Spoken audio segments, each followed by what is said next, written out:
అక్కడ మట్టితో యుద్ధం జరుగుతోంది.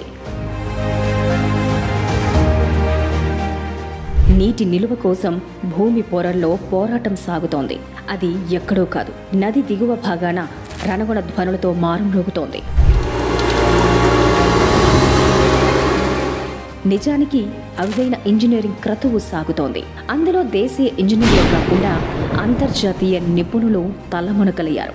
నదీ ప్రవాహ నీటికి అడ్డుకట్ట వేయటం సాగునీటి ప్రాజెక్టుల్లో సహజం. కానీ ఇక్కడ మాత్రం నది దిగువన మట్టి పొరల్లో నీటికి కూడా అడ్డుకట్ట వేయాలి. సాధారణంగా నదీ ప్రవాహానికి సమాంతరంగా భూమి పొరల్లో నీటి ఊట ఉండడం సహజం. అందుకే భూమి పొరల్లో నీరు ప్రవహించడానికి అవకాశం లేని ప్రాంతాలను ప్రాజెక్టుల నిర్మాణానికి సాధారణంగా ఎంపిక చేస్తారు. అయితే అక్కడ పరిస్థితి భిన్నమైనది. నదీ ప్రవాహానికి దాదాపు సమాంతరంగా భూమి పొరల్లోనూ నీరు ప్రవహిస్తూ ఉంటుంది. అందుకు కారణం అక్కడ నేల స్వభావం అటువంటిది. రాతి పొరల బదులు ఇసుక, బంకమట్టి నేల అటు వెడల్పుగాను ఇటు దిగువన లోతుగాను ఉండటమే. దాని ఫలితమే నీటి ఊట నిరంతరం వందల మీటర్ల దిగువన ప్రవహిస్తూ ఉంటుంది.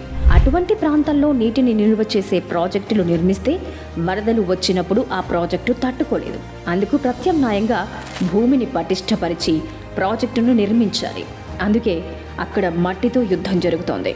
మట్టిని పటిష్టపరిచి ప్రాజెక్టు సుస్థిరంగా 10 కాలాల పాటు ఉండే విధంగా చూడడమే ఇంజనీరింగ్ నైపుణ్యం. అదే పోలవరం ప్రాజెక్ట్. అందుకే దీనిని అరుదైన ప్రాజెక్టుగా అభివర్ణిస్తున్నారు. సాంకేతికంగా క్లిష్టమైన నిర్మాణాలతో దేశంలోనే అరుదైన ప్రాజెక్టుగా గుర్తింపు పొందింది. భూమి పొరల్లో ఏం జరుగుతుందో చూసే ముందు అక్కడ ఆ పరిస్థితి ఎందుకు ఉందో తెలుసుకోవాలి. గోదావరి నదిపై నిర్మిస్తున్న ఈ ప్రాజెక్టు కోసం దశాబ్దాల అధ్యయనం తరువాత ఎంపిక చేసిన ప్రాంతంలో భూమి దిగువన ఇసుక పొరలు వందల మీటర్ల దిగువకు ఉన్నాయి.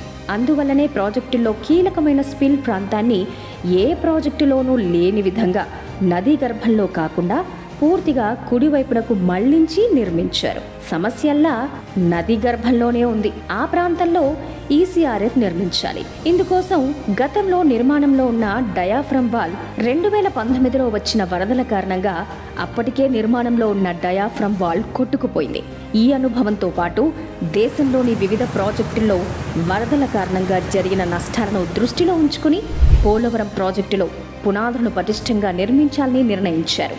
అందులో భాగంగా రాష్ట్ర ప్రభుత్వంతో పాటు కేంద్ర జల మంత్రిత్వ శాఖే కేంద్రం ఆధీనంలో పీపీఏ కలిపి అంతర్జాతీయ ఇంజనీరింగ్ నిపుణులతో అధ్యయనం చేయించాయి. వారి వివిధ అనుభవాలను పరిశీలించిన తరువాత డయాఫ్రమ్ వాల్ నిర్మాణాన్ని ప్లాస్టిక్ కాంక్రీట్ ప్రతిపాదించారు. ఆ విధంగా రాష్ట్ర ప్రభుత్వ ఆధ్వర్యంలో విదేశీ ఇంజనీరింగ్ నిపుణుల పర్యవేక్షణలో మెగా ఇంజనీరింగ్తో పాటు బావర్ ఇంజనీరింగ్ సంస్థ పనులు చేపట్టాయి. నది మధ్య భాగంలో గ్యాప్ 2 ఈసీఆర్ఎఫ్ను 2454 మీటర్ల పొడవున చేపట్టారు. ఈ నిర్మాణం వల్ల వెనుకకు అంటే దాదాపు భద్రాచలం వరకు 150 కిలోమీటర్ల మేర విస్తరించిన కనీసం 175 టీఎంసీలు గరిష్టంగా 194 టీఎంసీల నీటిని నిలువను తట్టుకోగలగాలి. అదే సమయంలో వరదలు వచ్చినప్పుడు గరిష్టంగా 36 లక్షల క్యూసెక్కుల నుంచి అనుకోని పరిస్థితుల్లో అత్యధికంగా 50 లక్షల క్యూసెక్కుల వరదను తట్టుకోవాలి. నీటి మట్టం కూడా 32 మీటర్ల పైనే ఉంటుంది. ఈ జలాశయానికి 3,07,000 కిలోమీటర్ల పరివాహక ప్రాంతం ఉందంటే వర్షాకాలం ఎంత నీటి ఉధృతి ఉంటుందో అర్థం చేసుకోవచ్చు. అందుకే డయాఫ్రమ్ వాల్ నిర్మాణానికి అంత ప్రాధాన్యత ఉంది. సాధారణంగా కాంక్రీటు నిర్మాణం సహజం, కానీ ఇక్కడ ప్లాస్టిక్ కాంక్రీట్తో డయాఫ్రమ్ వాల్ నిర్మిస్తున్నారు. ఇది అరుదైన నిర్మాణం. ఇది ప్రత్యేకమైన రసాయన మిశ్రమాన్ని సిమెంట్ స్లర్రీతో నిర్మిస్తున్నారు. ఇందుకోసం ప్రత్యేకంగా యుద్ధం లాంటి జలయజ్ఞం నిరంతరం ఇంజనీర్ల పర్యవేక్షణలో జరుగుతోంది. అక్కడి యంత్రాల రణగుణ ధ్వనులతో ఆ ప్రాంతం మారుమ్రోగుతోంది. ఇంజనీర్లు, కార్మికులు, వాహనాలు, ముఖ్యంగా ప్లాస్టిక్ కాంక్రీట్ తీసుకొచ్చే రెడీ మిక్సర్ యంత్ర వాహనాలు, ట్రెంచ్ కట్టర్లు, జేసీబీలు తదితర యంత్రాలు వినియోగిస్తున్నారు. రాత్రింబవళ్లు అక్కడ నిజమైన జలయజ్ఞం దృశ్యాలను కళ్లకు విందు చేస్తున్నాయి. అదే సమయంలో ప్లాస్టిక్ స్లర్రీ తయారీకి ప్లాంట్ను బావర్ ఏర్పాటు చేసింది. పనుల నాణ్యతను పరిశీలించి పర్యవేక్షించడానికి ల్యాబ్ను ఏర్పాటు చేశారు. పని జరుగుతున్న తీరును 3D పద్ధతిలోనూ అధ్యయనం చేస్తున్నారు. ఈ విధంగా పనులు జరుగుతూ ఉండడం మరే సాగునీటి ప్రాజెక్టులోనూ మనం చూసి ఉండం. ఇదే తొలిసారి. ఈ నిర్మాణంలో 67,000 చదరపు మీటర్ల కాంక్రీటు వాల్ను గరిష్టంగా 130 మీటర్ల లోతు వరకు నిర్మిస్తున్నారు. 2025 సెప్టెంబర్ నెలాఖరు నాటికి 37,000 చదరపు మీటర్లకు పైగా నిర్మించారు.